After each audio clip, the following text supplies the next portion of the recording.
Hey, Charlie, Yeah.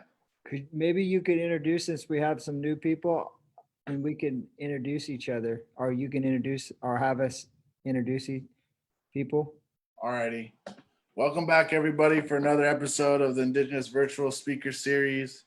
Today's going to be a good one. Today, we're talking a lot about the Kaduk language and how important it is to the social well-being of Kaduk people, and also kind of Yurok language as well. We got a pretty impressive panel today, so I hope you guys are as excited as I am. And before we get into it, we're still kind of waiting for Julian Lang, and he's kind of making a fashionably late entrance. So I'd like to introduce you all to the folks who are here with us today.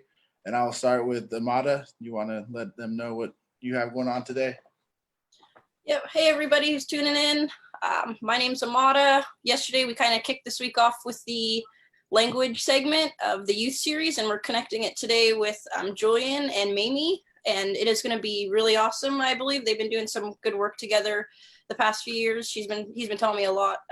And Julian was recently put into the Karuk chair position for the language committee as well the last year or so. So I think this is going to be a good little conversation. He sends me some of the pictures when he's in New York, like it'll just be his face and he'll be right up in some building or something. So he's been having a good time with it too. But I think we're going to touch on the family aspect too with Mamie. He was really wanted to, he was like, can we please have Mamie on as well? This would be awesome. And I was like, yeah, I think so. And so I think we got it all arranged. And Wakera is also going to be another youth mentor joining us. If you want to introduce yourself, Waka.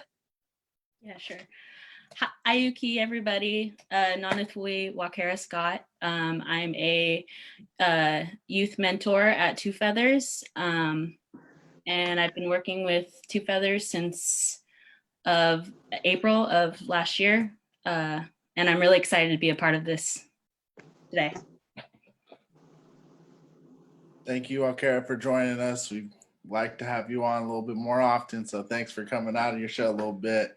And Mamie is here with us today, and I'd love for her to introduce herself. Well, Ayuki, Nanathoiti, Mamie, Na, Karuk Wa'adad, Karu Yurok, Karu Paiute, Karu Pit River, Panamni, Kni Adam Seep, Pai Pasupa, coming from Orleans, California today. It's not sunny today. I'm a social worker with the Kaduk tribe. In case my boss is listening, I'm not fully licensed yet. I'm under supervision. So that means I'm an ASW getting my hours towards being a licensed clinical social worker. And right now I'm a counselor with the Kaduk tribe. I serve Native American children and I specialize in trauma. And I'm also Julian Lang's language apprentice, and I have two little boys. Keep me pretty busy. Right on cue. Mr. Lang, would you like to introduce yourself to the crowd here? Sure. Can you see me? Yeah, okay. Yeah. Yeah, my name is Julian Lang. I'm na Karawuda Karakwa Adad Karo ko Nali Ada Dasmit kun Takun Arab Si Pritipa Katemi Karawuda Bun Hadak Ishke Shakuma Ada Hutti Karawuda Pali Pali Apun Mikti or Pali Palikshupti Panano Adadahi Hood Panu Ada Kunchu Piti Ko Wadapa Pikwa Karupa Ko Wadapa Pakodi Karo Hu Naro Adadakupa Padi Chupudishti. My name is Julian Lang, and I am a Kaduk Indian as well as Mamie. Kadawuda Kudish Ishwit Wayat Kadawuda Masu Adad, and also a little bit of Wia and Salmon River, Konamihu Shasta, India, or actually Tisharabara, Shasta, India. From Hamburg is where we're actually from. And also, I guess we're from both sides on that side. it's complicated, you know. Kannada Indians are very complicated people when it comes to our genealogy. And I've been teaching all kinds of things about our culture, about our language, our songs, our stories, creation stories, and all of that. And I am from all of my people come from the Katimid, which you could see behind Mamie there in that photograph. That's Auyat Nadu Way Nakilatuship, our sacred mountain. And I'm also from Oak Bottom, what's called Oak Bottom on the Salmon River, on part Salmon River, India. So my people from there are part of, that's where the Shasta comes in. And let's see here, I think that was about all I said, other than I've been doing this teaching for an awful long time now, and trying to pass on some of the knowledge that come from our people. Yeah, Yotua, for all you joining us today, I think it's really powerful to have so many passionate and, you know, hardworking people trying to revitalize our important languages. And you all have been a mentor to me in some way or another. And I really appreciate, you know, giving the greater audience, you know, kind of insight on what's going on in Kaduk country, especially within Indigenous revitalization or native language revitalization. I think that's pretty integral into cultural revitalization. So it's important work nonetheless. So I guess I don't know how Virgil wanted to structure today's discussion, so maybe he could give us a little bit more direction. Yes, thank you. I'm Virgil Moorhead, part of the Big Lagoon Rancheria. For those of you that are tuning in for the first time, I'm Talawa and Yurok descent. I'm also the Behavioral Health Director here at Two Feathers, and you know, I'm glad to have Mamie and Julian and return the responsibility of the hosting the speaker series to the great Charlie Reed. But I think that, you know, today we talked about, you know, with Amada and Wakera on here, really having a conversation, a dialogue around the ways language and healing intertwine and really promote off each other, with each other. And then also just the importance of having more language speakers in our local area. And so I'll offer the first question for Julian is just maybe having you talk a little bit more about your work currently and what you see as an important in sort of like your mentorship with Mamie, and just giving the audience a sort of overview of the work that you've been doing around language, Indigenous languages, because I think that you are one of the leaders in our area in the state of California nationally for Indigenous language revitalization. So just maybe if you could speak a little bit more to what you've been up to and what you're doing and what you see as important in this time around Indigenous languages. Well, thank you, Virgil. I am a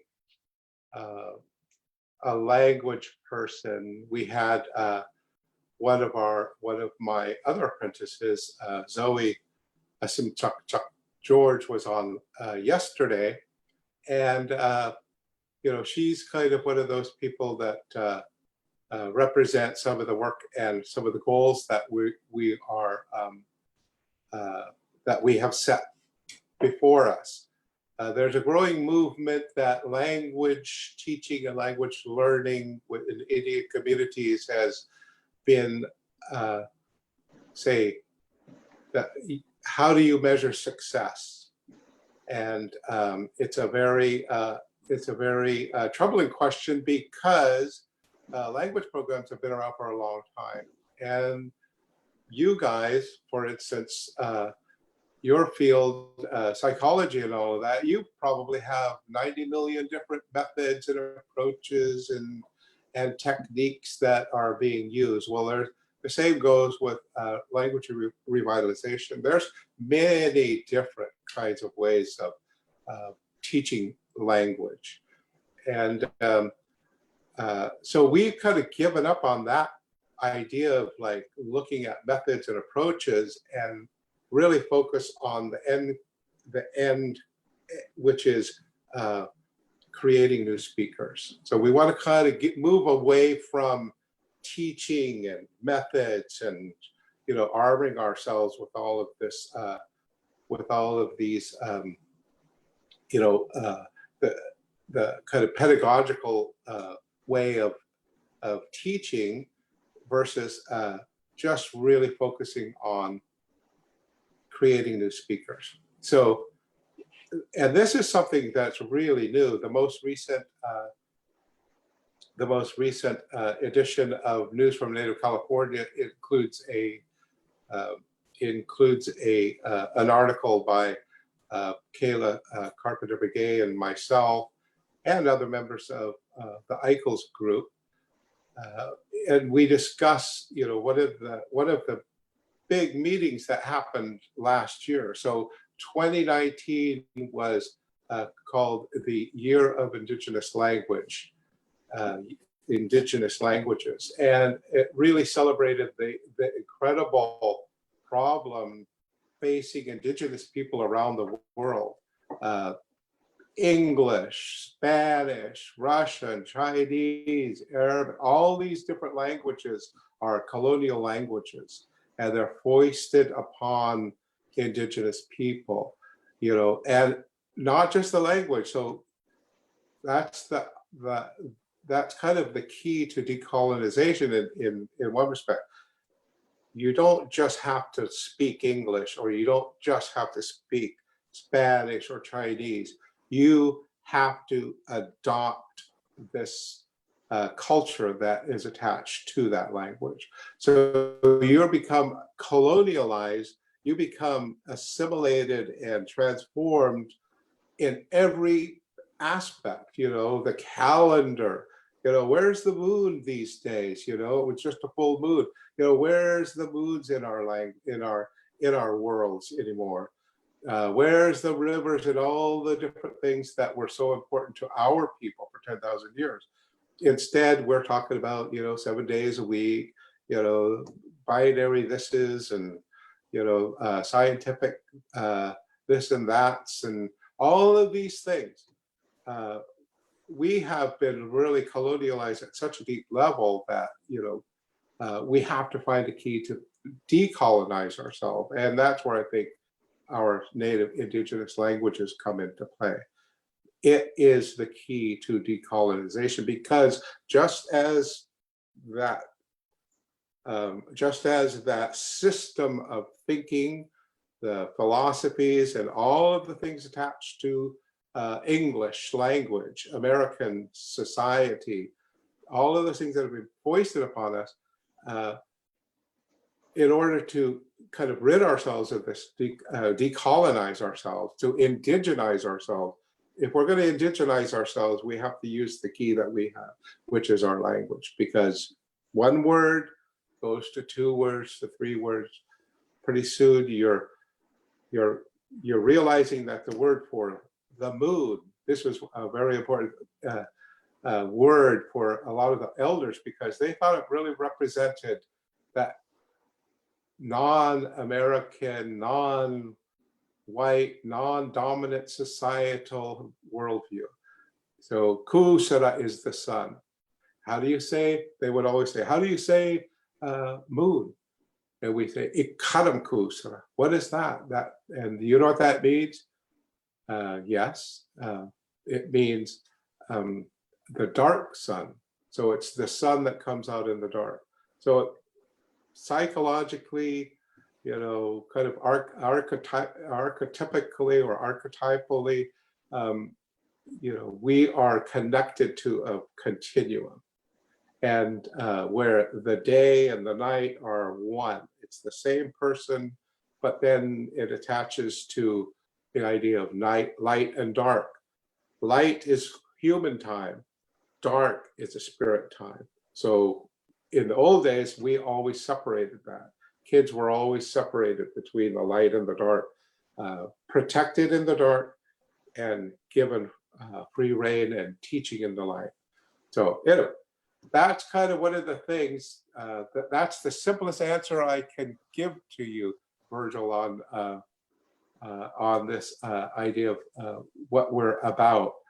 You know, maybe more chronologically, I've been a part of something called the Global Indigenous Language Caucus, which is a governmental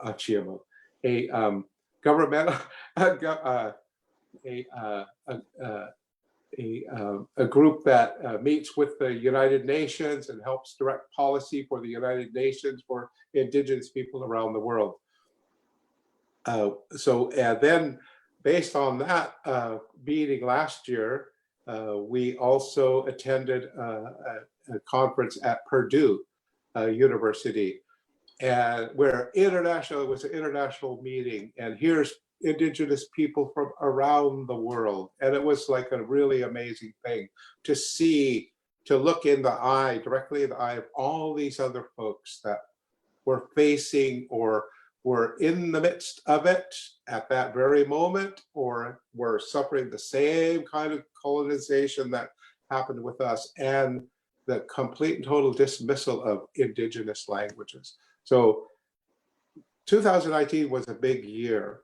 And it was also the year before that, I believe, that I was nominated and elected as the chairman of the Katuk Language Committee, which is of our tribe, to help kind of direct kind of motion towards creating a language programming for the Katuk tribe, which we have done in the meantime. And we could say 2 years later, we have 2 new speakers with Zoe, who you saw yesterday. There's Olivia Rose Williams is another person that is well down the road to becoming another speaker. We have Mamie, who I've been working with now for several years, and who is now really a very important part of our language revitalization. So, and then we have Florine Super, who unfortunately lost her father here on Sunday. But another person, there's Lulu, there are several people up in Wairika. There's Lulu Alexander, her sister Tamara, Archie Super, there's Franklin Tom, there's Sally Barnachevsky in Happy Camp, several people in Happy Camp. So this growth of language has been really a great time. I see here, I'm getting a message from Arvada Nelson, and that reminds me of her mother, who Mary Law, who was one of our great speakers of our language, one of those final speakers who we were able to spend a lot of time with before she passed away a couple of years ago. So what a great, I guess, for me personally, such a great honor to be a part of a movement, and we're calling it a movement now, to create new speakers. Language revitalization has a goal: create new speakers. That's our goal, and that's what we're about. So hopefully that's as simple as I can make it. Doggone it. No, that was very well thought out and articulated. And so a follow-up is to turn to Mamie as one of Julian's students and working with him in this process. Just wanted to offer you an opportunity to speak about your experience working with language, and maybe also, tying it into your work with around being in counseling and on your way to becoming licensed as a social worker. Yeah. So what brought me to the language was, or my children, actually. I was pregnant with my oldest, And I had a dream actually where I was talking to one of my many, many nieces. And I had a dream I was holding a really big fat baby, and I was telling her that she needed to be potty trained. And because the name I said, it sounded kind of like vague, sounded like a hoodish, you know, kind of sound. And I really like woke up and remembered that dream and really was seeking out what that name was. And it was actually the late poor old Lucille Albers, one of her grandkids, I think it was Tamara, told her about my dream, and she said, oh, she must be craving acorns. That sounds like chudish, like acorn meat. And I ended up naming my son Chudish. And when he was born, I knew some language, you know, from school, and the odd, you know, word that all Kaduks know, like pith and puhata and, you know, like all the good stuff, you know, like the gross stuff and everything. But you know, as he got older, I couldn't provide him anymore, and I really wanted, as a mom, to provide him with, in my opinion, what was the best. And his native language was something I really wanted to provide him. And so I started asking Julian on Facebook all these questions, and it kind of snowballed into this becoming like a language apprentice. And now, you know, it's really taken over my life. And I've found that the more I do it, the more I just can't give it up. You know, I can't really get away from it. And then about the same time I was having my son, I was also a student in the graduate program at Humboldt State, Master's in Social Work, with a emphasis on Indigenous approaches, which was right up my alley, right? I still was not sure I was going to be a clinician at that time. And one of the big things we talked about in that program was historical trauma and complex PTSD, and how the trauma of colonized people would be passed on like negative patterns. We passed on to generations, that grief, that removal, and those negative coping skills. You know, and I think when I was listening to your guys' interview with Phil, you know, that's what was happening to me in the graduate program. The more I learned, the more I was like, oh, this is so hard, because I see myself in this so much. And the way it was described to me was that these negative coping skills and this grief was kind of like a cup of poison that one generation would pass on to the next. We drink it, pass it on to the next, until somebody dumps out the cup and doesn't pass it on, and decides to heal themselves. So I saw myself and my husband as doing that, you know, as going into ceremonies, choosing to live in a clean, healthy lifestyle. But then there came the question with, now that I poured out the poison, what do I fill it up with? You know? And so language for me was one of the things I was filling my cup up with, as my healing water was language. I just want to say, for all people who are listening, that not knowing your language does not make you less native. And that's a hard thing to admit as a native person. I don't know my language. You know, I had to admit that before I could begin to learn in earnest. I don't know my language. I could say hi. You know, at that time I could say hi. You know, I can say some colors and some things that Terry Spahan and Sarah and his aunt taught me, but I didn't know a lot. It was uncomfortable to say that, but that's kind of where the healing for me began, was being able to lean into that discomfort and starting from zero, like a little baby, making little simple mistakes. I remember one time at the Basque Beavers gathering, I told somebody I liked their necklace, but I said it in a way where I said I wanted to eat your necklace, you know? And it's uncomfortable being at that kind of baby level of language, but it's been very healing for me. And I encourage people, if they're in that decolonizing healing process, to make language a part of that healing decolonizing process.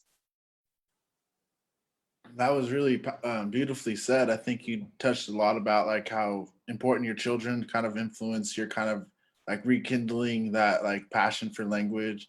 And it's like, like the analogy that you also had with the cup of poison. I think that's something that is important, and it's like one thing to be like, I know this is bad, and so like I'm gonna dump it, but it's like what you mentioned, like filling it up with language. I think that was really beautifully said, and it just really enhances like our whole worldview, just like making sure that you're doing the things that will be a healthy way to kind of fill that void that has been kind of stripped from us. And it's really important, especially passing it on to the next generation to where like they're going to have more of a chance, like at an earlier age. I think it's easier for them to pick up on language and like really like be fluent in it, like at an earlier time, and then having more opportunities to kind of pass that on.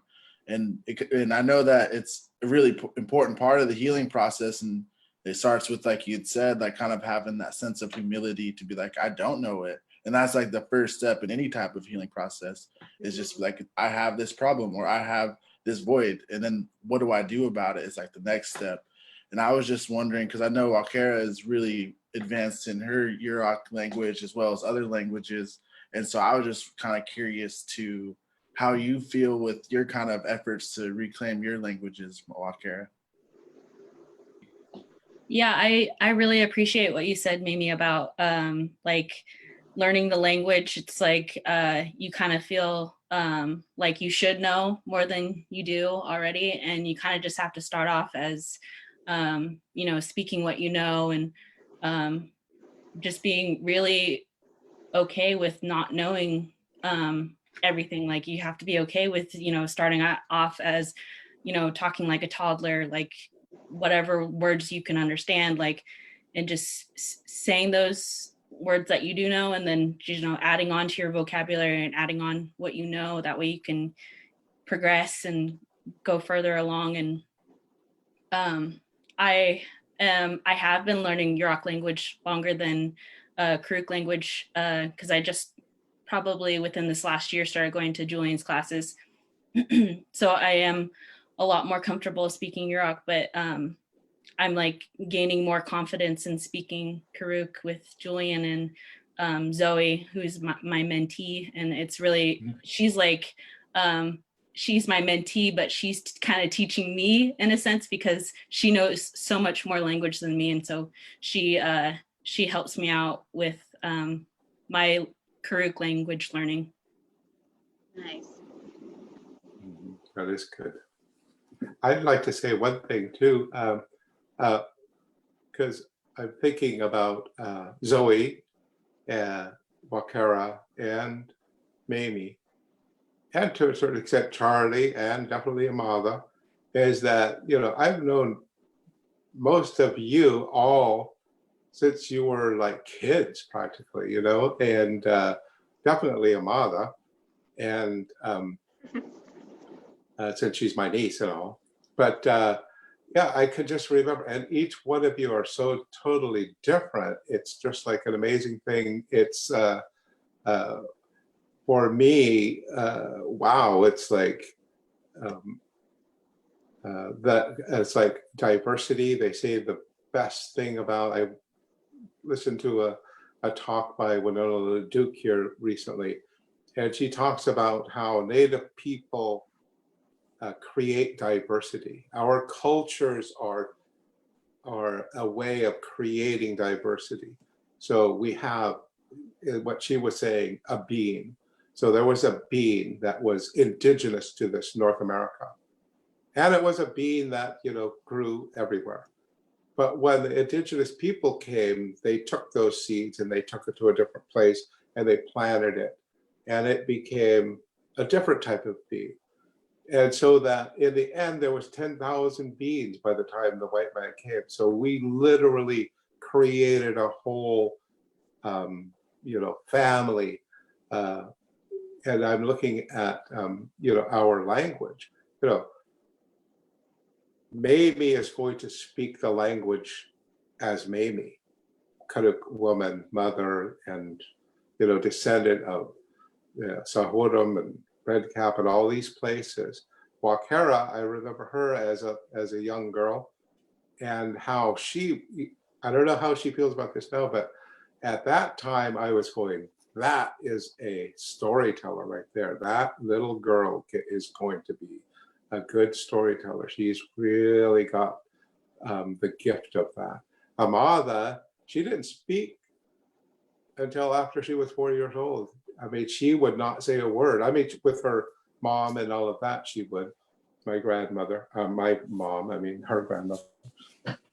And but then after that, it's like when she started speaking, it was full sentences. It was like she just went from silence to just, full grown-up sounding sentences, And so that was a completely different person.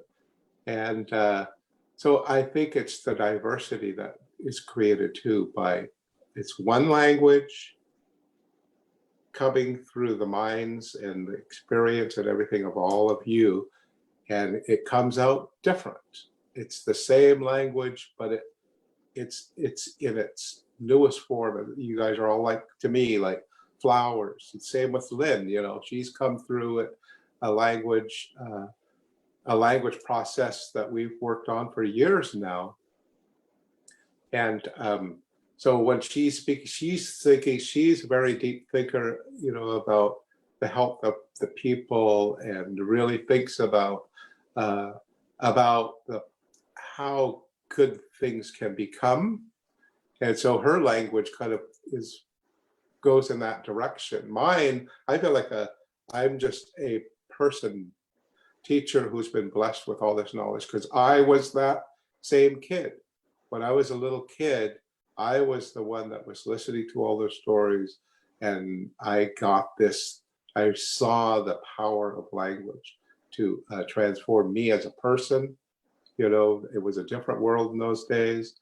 I was telling my grandson yesterday, we didn't even have television when I was a little kid. There was no television. It didn't come in till I was like about 7 or 8 years old.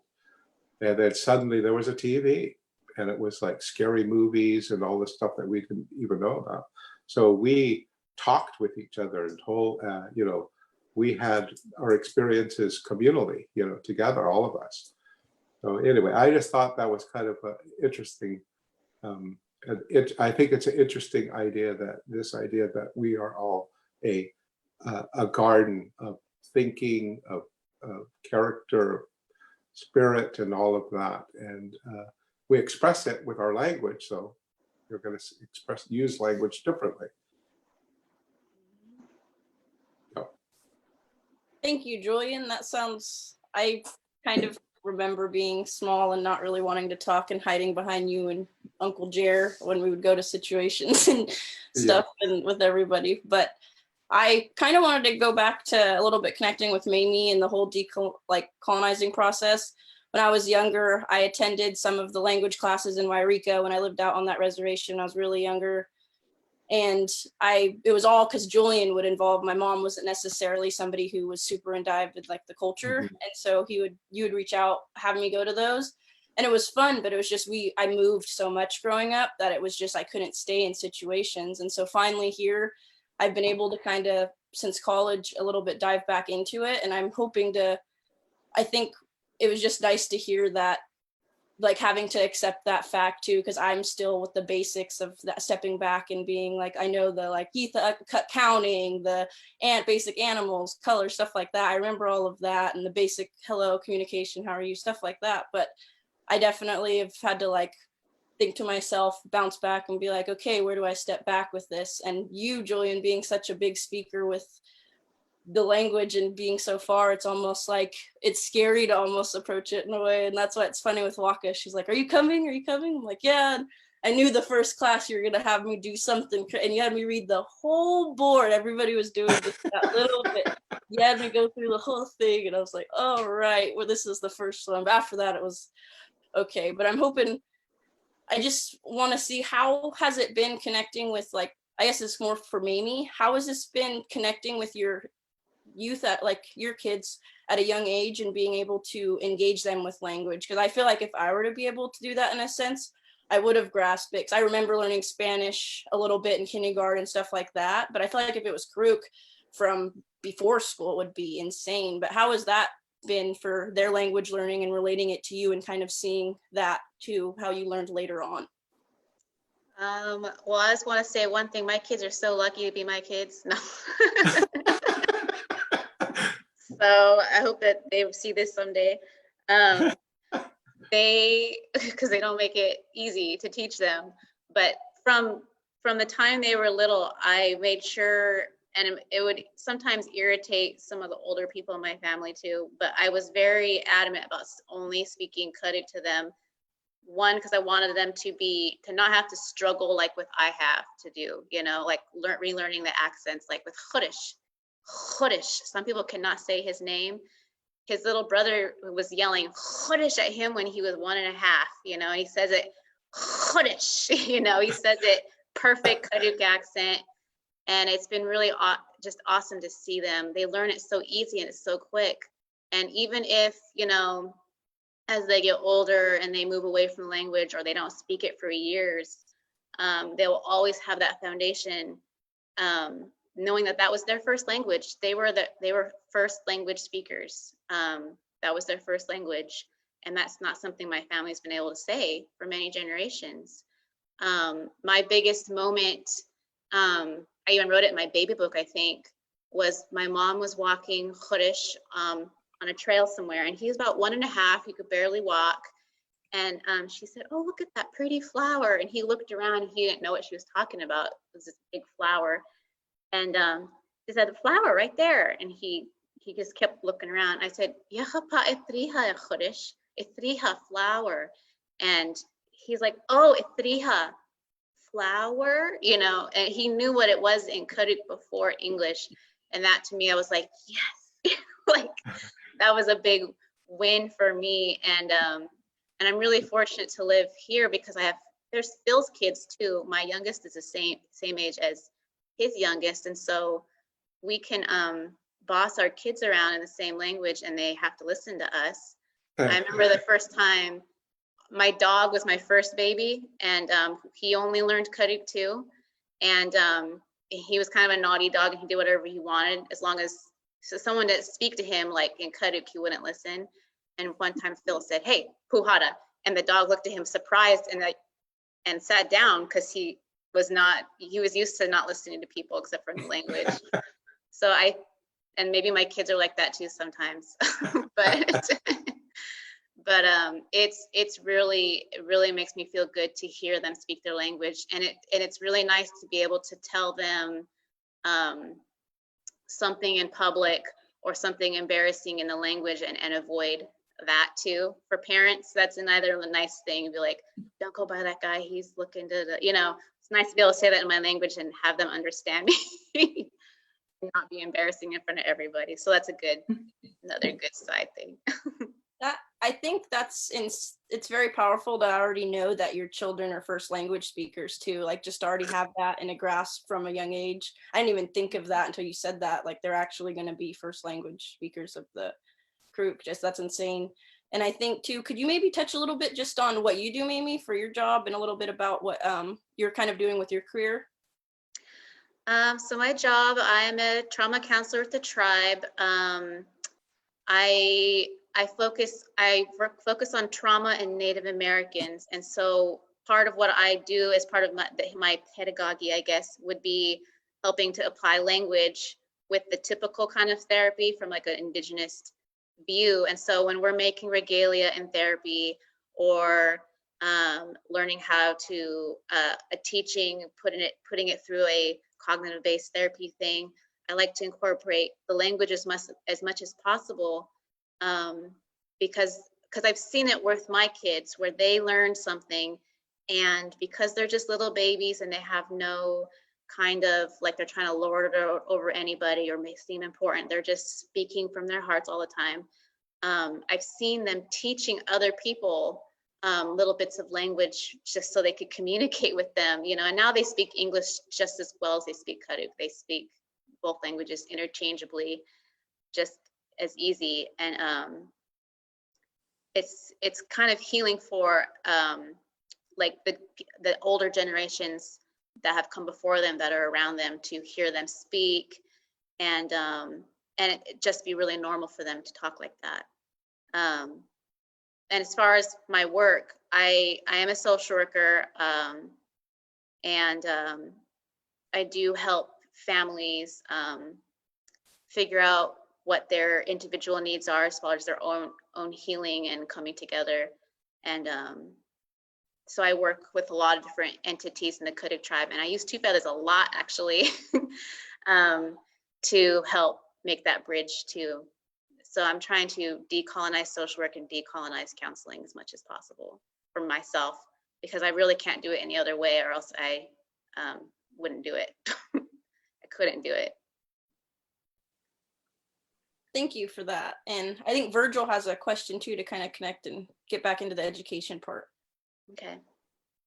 Yeah, I was going to ask, you know, maybe getting from both perspectives, but I'm curious, Julian, as to what you see as important to like be an effective teacher around Indigenous languages, so that people that are wanting to learn their own language or other languages, like what is it in this day and age, like to what does it take to be an effective teacher?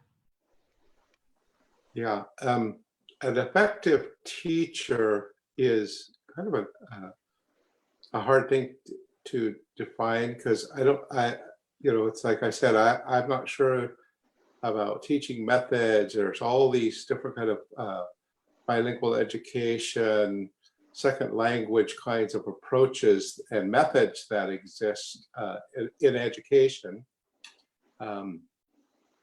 There's early childhood, it just goes on. Education is a big field, so to speak. Coincidentally, Lynn and I were speaking this morning, and after listening, like, as I said, my goal, or the goal of the Kuduk Language Committee, the goal of advocates for Indigenous language survival, Indigenous California language survival, ICLS, which runs all the Master Apprentice programs, a lot of them in the state started it, and which I'm a member of the board. Our goal is to create new speakers.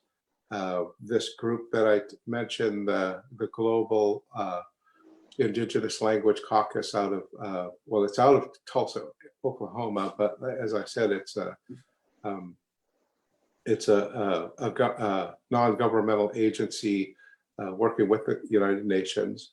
Their goal has been to take Master Apprentice programs and create the goal of creating new speakers, because before it was always teaching the language or revitalizing the language or something. So we're clarifying. I think that's one of the things that makes a better teacher, is to clarify your goals. What do you really want to do? So every time I try to be as open-ended and as responsive as possible when I go into a class. So we have 1 hour classes. You can go for 2-3 hours and forget about it. You've lost people after about 45 minutes. So 1 hour classes, intense, very open and very free, but with a goal. So I have one goal every class that I want my class to know. So I think that's a very important part, is to really have a clear goal, maybe in the bigger picture of creating new speakers, but also that you have a goal for that particular class. That 1 hour has got to have some sort of more of an objective would be a better term. Our goal is creating new speakers, but the objective is for each class. Like, they will learn pronouns today. Even though we're learning this, we're learning that, pronouns is my #1 objective for that day, that they begin using those, and they amongst each other as individual words and all of that. So that's an important part too. The other part is knowing what motivates your students. It's really important to know. So when Lynn has her way of learning, Mamie has hers. Wakera has hers. Amada has hers. You know, all the people in our classes, Erica Ruiz, and I'm thinking of some of the original people, our original students. We started with a group of people that, quote unquote, are unteachable. They're elders, you know, and there is a common belief that you can't teach old dogs new tricks. And to a certain extent, it was true. It's hard to teach old dogs new tricks, but once you do, they remember it. I mean, it really is an important thing. So there was I can't say it's a falsehood that they're saying women over 28 can't learn new languages. Where did that come from? But this is something that I heard. And so we ended up teaching grandparents for the most part. Our languages started with Lynn telling me that I had to depoliticize myself and start teaching language. I would get phone calls, are we going to have language classes? And so there was this one old man, elder, and then there was this one young woman who was asking for classes. And so finally we broke down and had a class, and we invited him, and we ended up with some elders and this younger woman. And they began the language. So that's how it started. It started here in our house. You know, we just kind of went, brought 4 or 5 people here. And the next thing you know, we've kind of moved on. We ended up at Padua, having a regular class on Thursday, and then at the Ink People, who was our sponsor at that time, out of Eureka, the Ink People Center for the Arts. And so we had a class there on Tuesdays and a class here at Padua on Thursdays. And we've had that for like 6 years now, I think. We started like 6-7 years ago. It's hard to believe. And so those original members are gone, but they still remember the language. They come to periodically drop into the class and they can't remember a darn thing. But as soon as they start, it starts coming back because they were in there for a while. That's the other part, is perseverance. You know, you have to persevere. You have to encourage your students to come and participate. That's an important part. You have to be there, be present. And so I think that's an important part. And the other is know more than your students, because the more you know, the richer their experience is going to be. So you have to bring all of that richness to your class so that no one leaves kind of feeling like, geez, the teacher doesn't know a darn thing. Like, you know, sometimes you have a Native American Studies class being taught by a non-Native who doesn't know a darn thing, knows some book learning, but doesn't really know anything.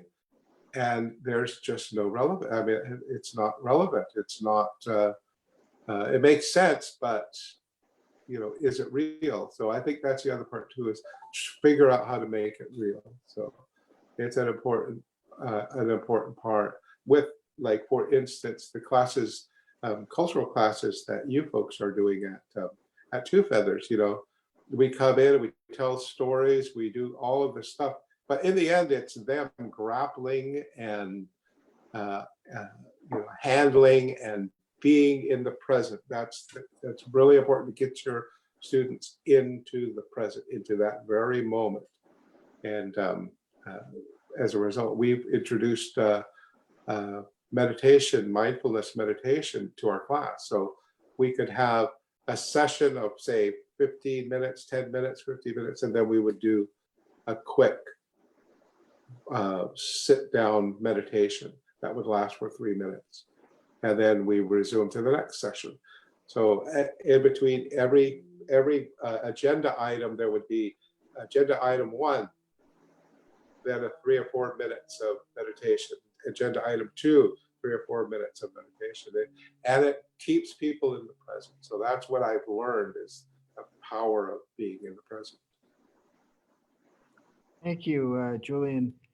I guess I had one more question.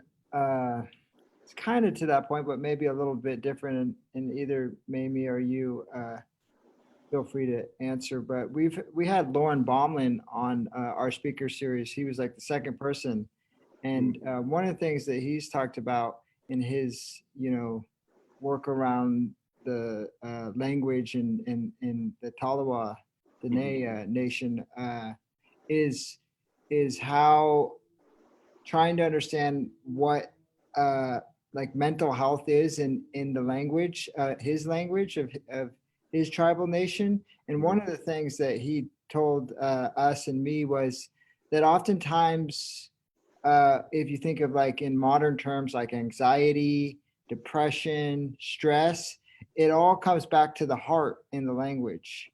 And so, my question to you all is like, how has, the revitalization of the language helped in shaping our worldview and our practices in the current day and age, such as in like, let's say mental health or the substance use field, like, because it seems like it can be fundamental through the understanding and knowing your language, you look at the world completely potentially different than in the English and sort of Western world. And so I'm just wondering what your thoughts about, Mamie working within the mental health field, and also, being a student of her language and becoming to be very versed and understand her language. Like, how does that work as you all understand? Well, like I said before, not knowing your language does not make you less native. But with that in mind, I feel like it helps you see yourself more clearly. It helps remind you of what you already kind of instinctively know. And it really, that's what counseling does for you too, is helping you to understand yourself and why you do what you do, and that's kind of how I see language, is sort of helps you understand why we did what we do, why we do what we do. And it kind of like wakes you up to the thinking that you kind of already have, but it helps you see it more clearly. Like, for example, I was thinking of this place, I think it's by Untitled, Julian, where it's called Little Clear Field or something like that. But when you went there so many years ago, it was a bunch of blackberries and a big brushy, mess. And it helped, like, from a natural resources standpoint, understand this is a place that used to see fire. So it helps you understand what that landscape used to look based off the language. And I think that when it comes to like the way we refer to ourselves, it helps us to remind ourselves how to value ourselves. I think just a couple of days ago, we were talking with Zoe about cave nikich, right? Old lady, and how the archaeologists had translated as kind of like a hag, right? But traditionally, that cave nick, right? Cave nick means like a matriarch. It means like wise older woman, so the language kind of like gives you clues on how to value yourself and to honor yourself and honor things more and have more respect for yourself, and respect for your time and what you do, and speak slower. Speak slower. English, we can talk so fast, and Kuduk, you just can't say it right if you rush it out.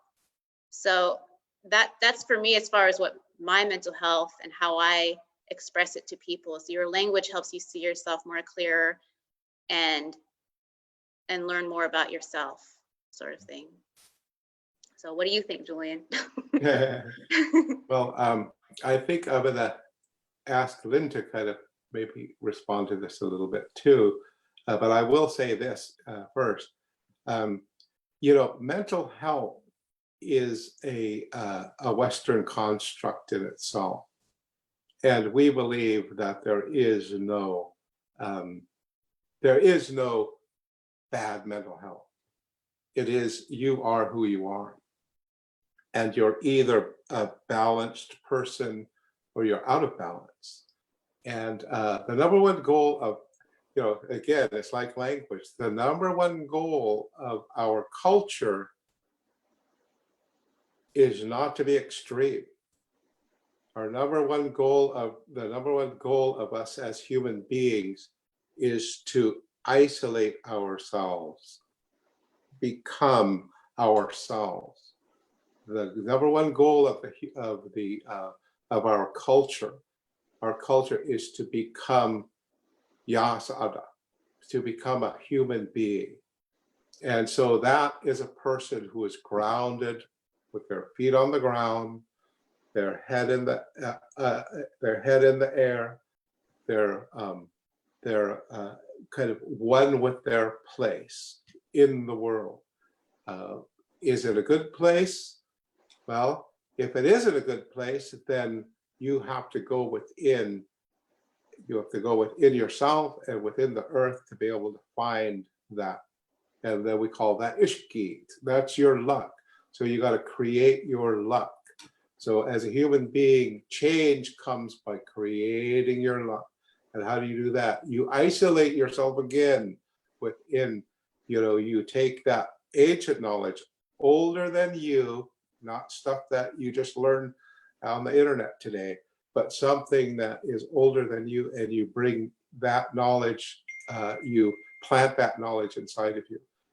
And the other thing is that physically you have to make. So while you're isolated, you make yourself. This is the thing, the anthropomorphic kind of view.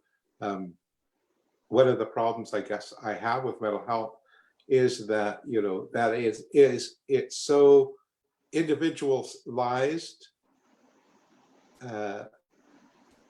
centered on the individual, and when so much of it comes from our community, that we're, our communities, and how we're integrated within the communities. It's a lot of it is who we are, how our ability to communicate and to commune, I guess. It's kind of getting confusing now, but the idea is that a basket, when you make a basket, as a woman making a basket, I'm so grief-stricken. I am so mortified by something. And the old people, before there was, this mental health, they always told you that then you pick up that basket then, that's sitting there idle, and weave that. And then they said, that's your bones, you're weaving yourself. So that act of making that's you. You are making yourself. So then at the end, you have recreated yourself. You've made the bones in your body. You've recreated those bones. You have made yourself whole again. And so that's another part of the mental health, I guess, from a traditional standpoint, or the Karuk Indigenous standpoint, is that we have power, but it's not of this time. It's our ancient knowledge, and the further back you can reach, the stronger you're going to be. I think that's the message that I got out of all these years of doing this, being a Karuk Indian. That's one of I guess the main thing that I've learned is that the further back you can reach and bring that forward into your present life, the stronger you're going to be. And by stronger, that means mentally healthy, physically healthy,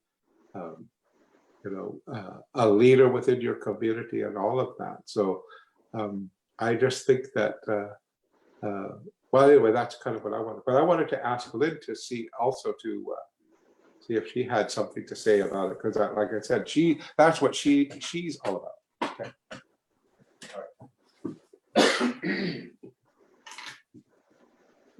Ayuki ko adadas.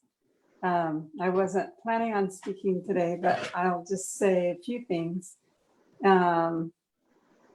So the whole idea of balance, I think, is an important part of who we are, our ancestors. That was an important part of their daily lives, being in balance.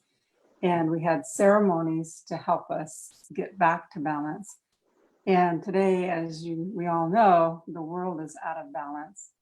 And so culture is such an important part, I think, of the healing of our people. I think we all recognize that.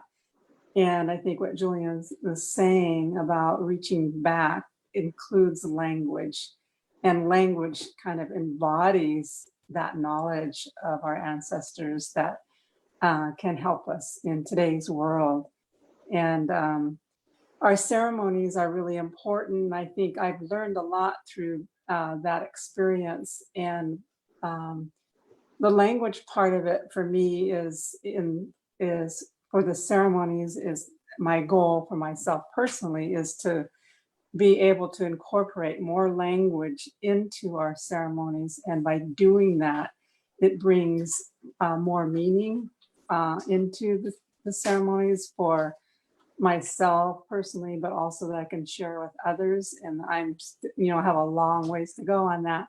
But I think it's an important thing. I think that deepens the understanding, when we understand, like, for example, with prayer, we can memorize a prayer, but if we really understand the words that we're saying, then it's more meaningful.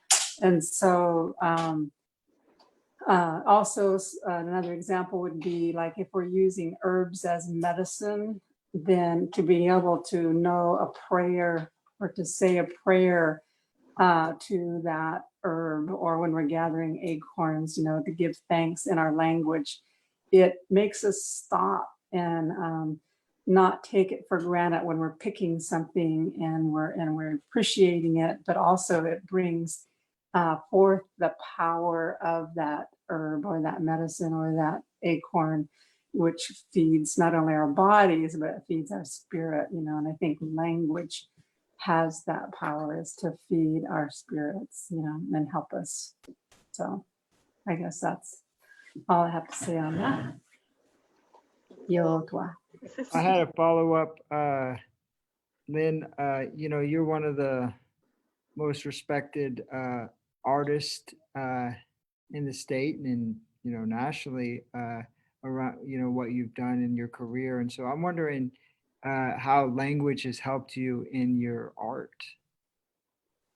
Well, I try to sometimes use language in my art, but also with the titles, I often will use Karuk words as the description or the title of the painting. And so it's kind of the same thing as trying to bring that part into what I do. And my art is about balance and harmony and renewal, which I think is a big part of what Julian was saying, is renewing ourselves. It's not just renewing us individually, but it's renewing us as community and, bringing that balance back. We have to continually renew ourselves yearly, monthly, in a lot of different ways. It's like rebirth again and again, but we need that to maintain that balance and to bring it back. And so a lot of my work is about that, bringing back balance and seeing that balance in our cultures and in our environment, that that it all works together as people, as animals, as water, as mountains, that we're all connected.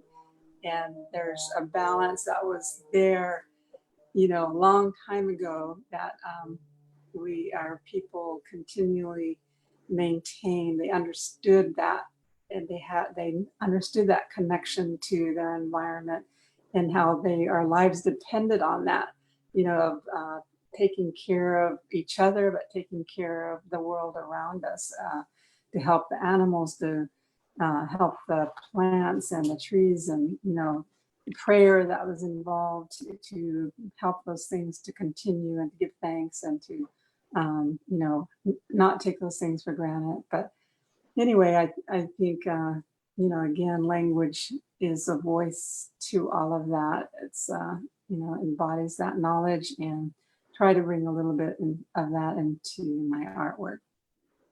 Thanks for asking. Thank you.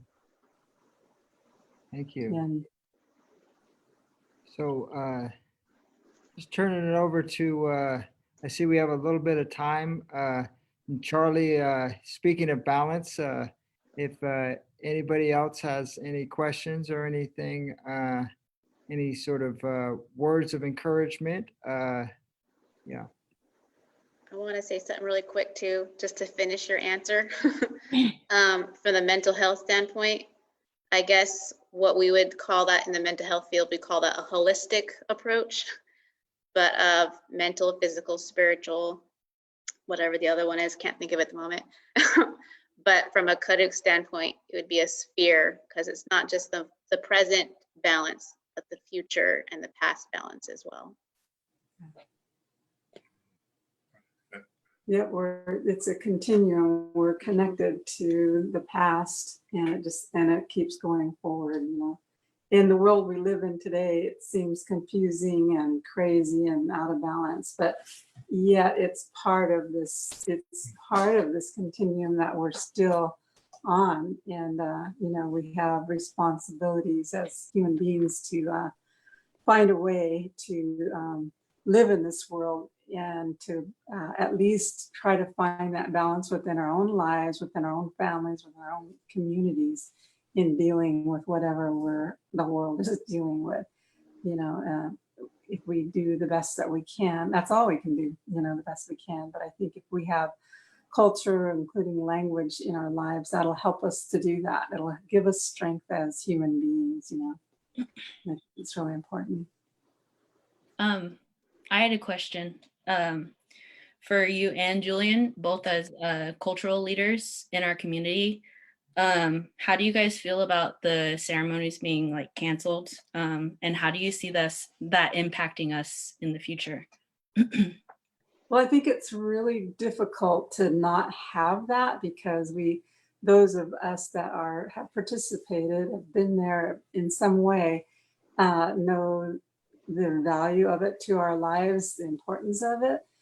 But you know, if whatever we can do, even if we have to do it at home, we can do ceremony at home.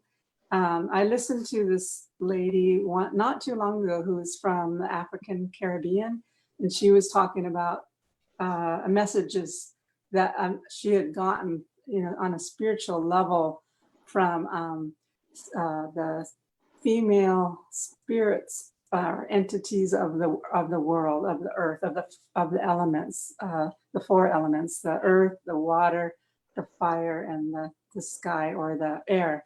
And what she was saying is that now it's a really important time that we do ceremony, and that could be one person, or it could be hundreds of people, and that one person's ceremony can be just as strong as one where there's 100 people.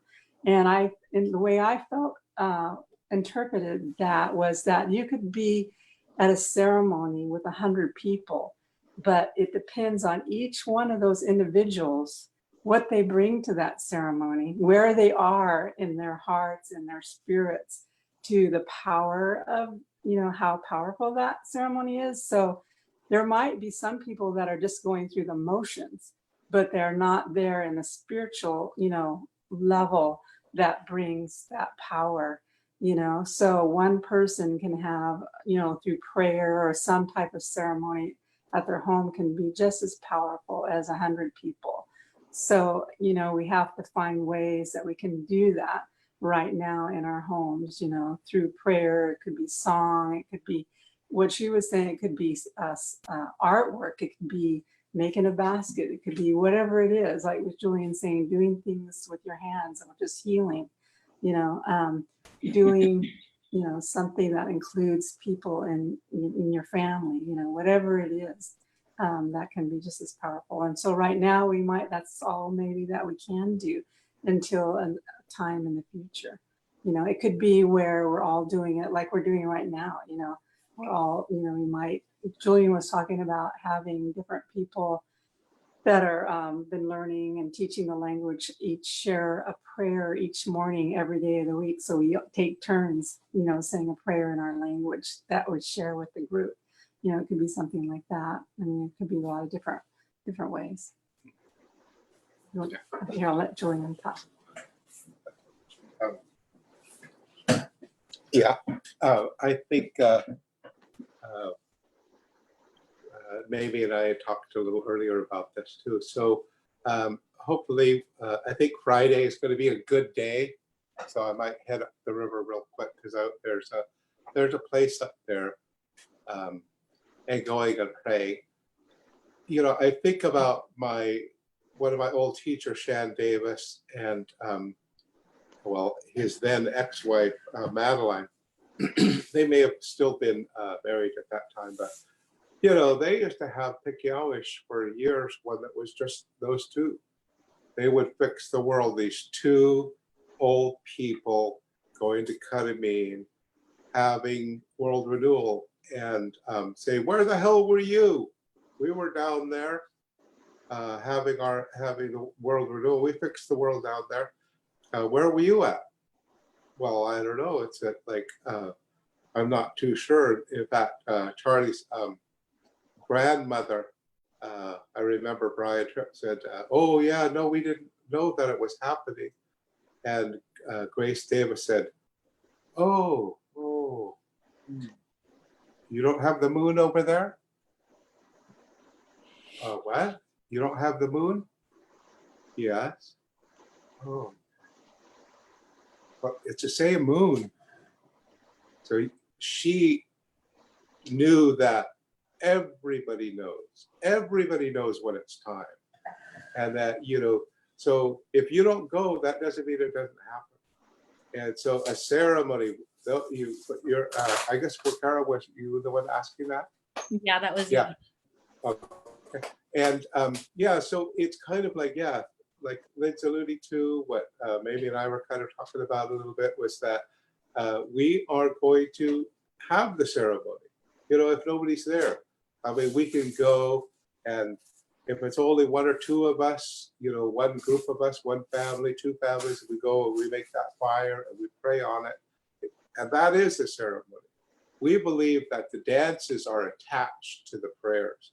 So if we pray on that fire at that time, then that is the basis of the ceremony. And the dances are all attached to it. So Yurok's, on the other hand, they dance the whole time. So they start off dancing. Whereas up the river, we pray at least for 5 days before the dances. And so Hupas, they have the dances all the time. But there's people that are not a part of that dance, or that you're not aware of, that are doing all the prayers as well. So that's the important part, is that you pray for that. And the idea of getting us all together to pray, it's great. That's kind of what all of my old teachers used to say, that when they were feeling, especially after this winter time, sometimes a lot of that was when they get pneumonia, get sick, get really down, would be dark and all of that. And I remember one old elder, I said, say, we're going down to a ceremony down at Santa Rosa, outside of Santa Rosa, Yakeyama. Do you want to go? And she says, heck yeah. Oh, I need healing bad. And so she jumped in the car, we took her down there. And she just sat there with all the Pomo Indians, all of our friends, extended family from down that way. They were all sitting around and talking, and they were saying, well, where are you from? And then, and she was having this whole time, and then they have somebody down there, they call him the Rock. And the Rock is somebody who pounds the beat of their songs for all their dances. And then in between the dances, it's the job of the Rock to come out and make everybody laugh and just have a good time. And nobody should be sitting there, rah, rah, rah, rah, you know, growling around or anything. They should be having the best time, and he would go out there and he would make everybody laugh, and it was such a good thing. And so then when we left, was that good, Elizabeth? And she said, oh, that was just what I needed.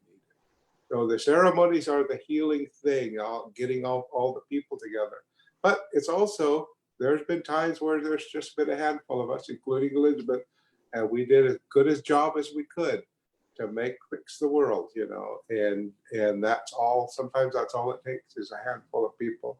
You don't need 300-400 people to make a ceremony. You know, sometimes just 2 people, a man and a woman, can fix the world. It doesn't take everybody. So it's all in us. But I really like that question that you just posed, because it meant that we have a lot of people going to ceremonies that we've ever had before for a long time, for many generations. We have a lot of people that go to ceremonies now. Whereas, you know, like say in the 70s, you know, there was a lot of people that would go to certain ceremonies like brush dance. You know, we could have 300-400 people at a brush dance and only, you know, 30 people at a world renewal. What's with that? The most important thing that there is in the world. And but that's kind of the way that it is. So people need that time together. But when it gets down to it, really, it's just a handful of people that fix the world in the end. Yurok, I mean, with the jump dance, that's a different thing. With the hupas and their deerskin dance and jump dance, that's a different kind of way, because they are kind of bigger dances. But up the river, yeah, we believe in just that bare bones kind of approach. Just make it real as you can, and then that's what it takes. So yeah, that was a good question. I don't know, maybe do you have something to say? With the Abekiana punch? Oh, no, thank you. Thank you, Good Julian. answer.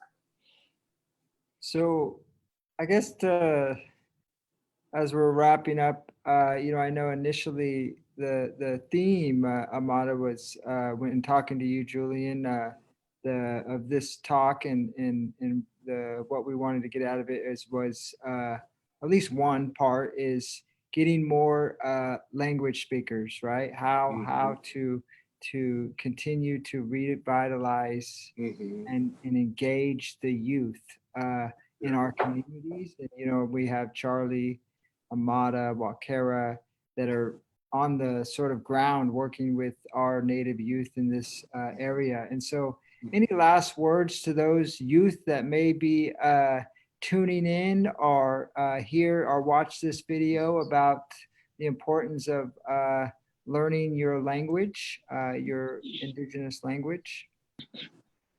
Yeah. I would just say for the young people, there's a whole world that is in some ways the most exciting thing. It's called knowledge, and it comes to you in various ways. So the young people, like my grandsons, Metakuska, Korek, and our granddaughter Gracelyn, and all of them, we share as much of that language as we can. And now we're seeing it's been over a month since we've seen them. We finally, this week, we've kind of loosened up enough to be able to see Gracelyn and Korek, and hopefully we'll see Meta here as well. So we're having an interesting time. Hopefully everybody during this time took some time for their language, to acquire language, to learn skills, to be able to acquire their language. It's hard to tell young people what to do. I think that mainly the question, the real audience for that question is people like you, Virgil, and that, you know, people, the doers in the society, in the community, Charlie, Wakera, Amada, maybe, we have to all, you know, commit. It's kind of like a commitment, you know, a pledge of allegiance, you know. I pledge allegiance to our Indian languages, you know, that I see the value of it to heal our communities. I see the value of our languages to recreate a vision that's based on Indigenous values and ideals. I pledge allegiance to that. And that, you know, if we can have that kind of commitment at such a deep heartfelt level, then we, those people, those of us like maybe and myself and Lynn and Wakara, with that are our primary language learners, and that we see the value of it. We see the value of, you know, for the Yurok and Wapakamau people, the power of the spirit to transform the Ethiopic and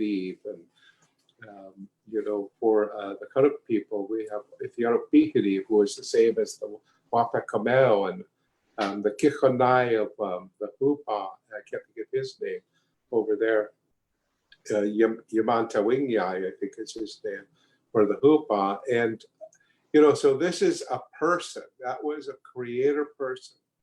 Wapakamau, Ethiopic, Yamantawingyai, and that person created everything. It was a human being, like, but he was spirit.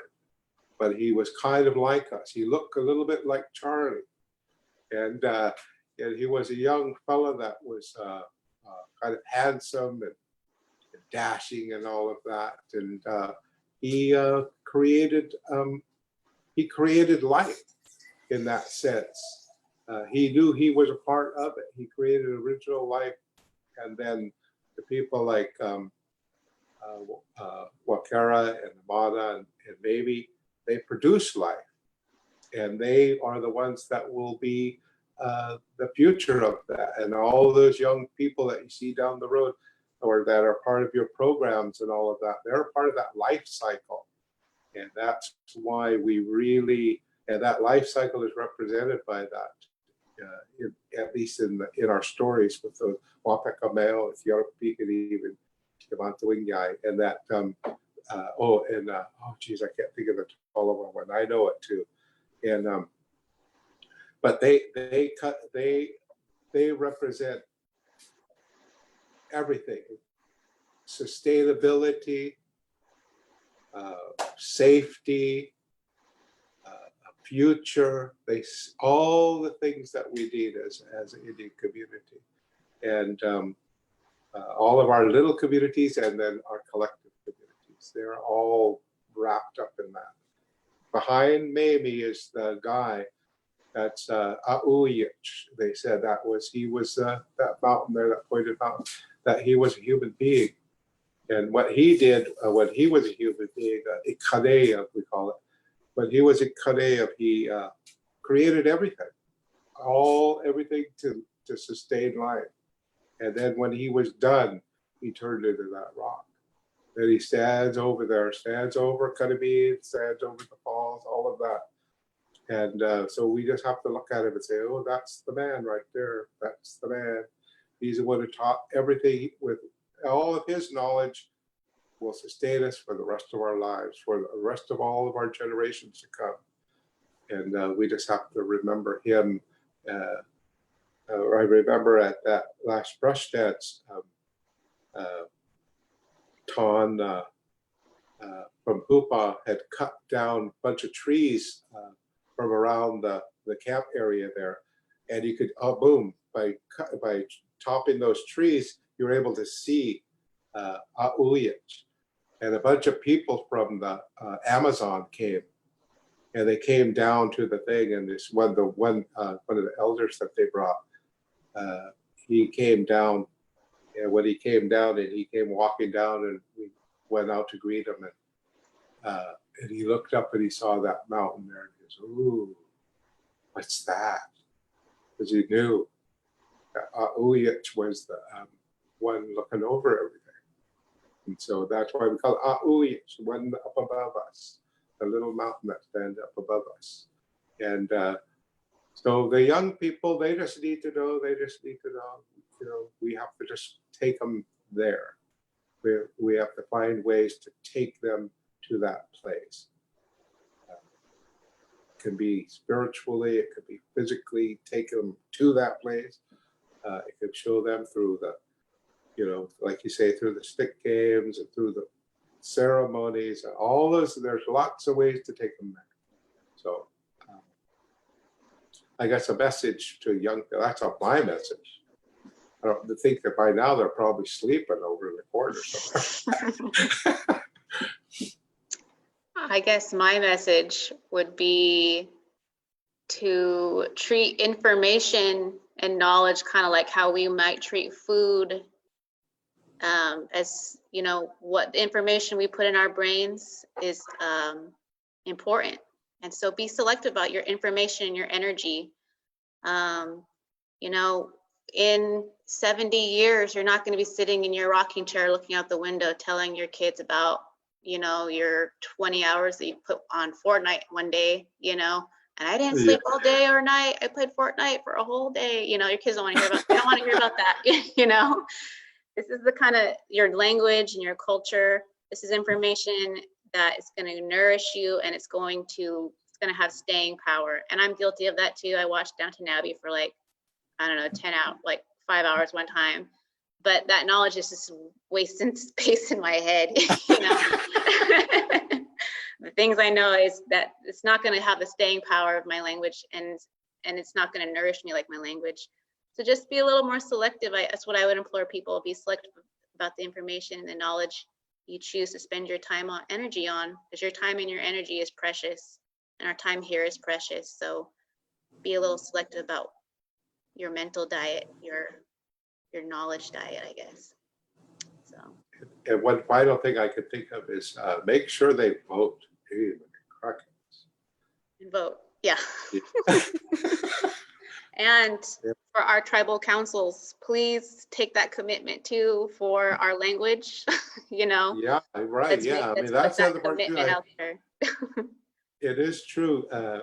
We have to kind of remember. So for Charlie and Wakara and Namada, we have to, pressure Virgil into, you got to make sure that this stuff is going on. We have to do that, and going home to our own tribal councils. That's got to be our commitment. It's got to be our commitment. And like I said early on, it's that key that unlocks the chains of colonialism. And it's the key to indigenizing your world, and your personal world, your family world, and your community's world. It is a key. Thank you both for those words of wisdom. I think those were all very full of information and insight, but also humor, which is something I always kind of appreciate in these teachings, is just how lighthearted we can be, but also kind of serious and really intentional about information that we kind of expose ourselves to, which comes down to our habits and kind of our lifestyle choices, which are all hand in hand. So I really appreciate that. And yeah, thank you for your guys' time, wisdom, energy that you guys are offering us, as well as the greater audience. I always learn something a lot more than I already know. So I really appreciate that. And I think Amada has a couple finishing up logistics of what to expect here in the rest of the week. Yeah, so the youth engagement series, we're pretty much trying to connect them with the Indigenous speaker series each week. And so next week, I believe we have a few different speakers. I'm actually, Virgil can speak on who specifically they are. We kind of get new ones here and there.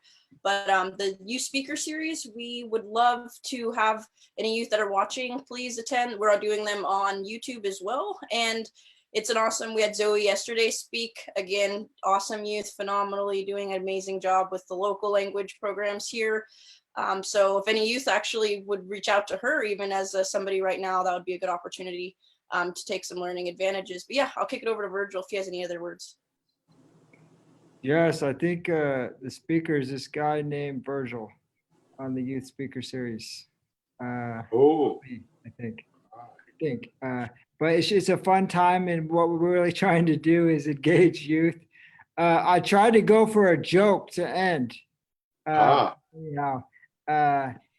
so the youth engagement series is about trying to reach the youth more in these times, and I think we're using language, and Chris Shaw is helping on this and the host, and so yeah, it's excellent. It's on our YouTube, and for those of you that are tuning in to the Indigenous speaker series that we're on right now, we have Sandy Gran tomorrow, who's a really prominent Native educator, and then on Friday we have two speakers, one being Charlie's father, Ron Reed. That'll be on Friday.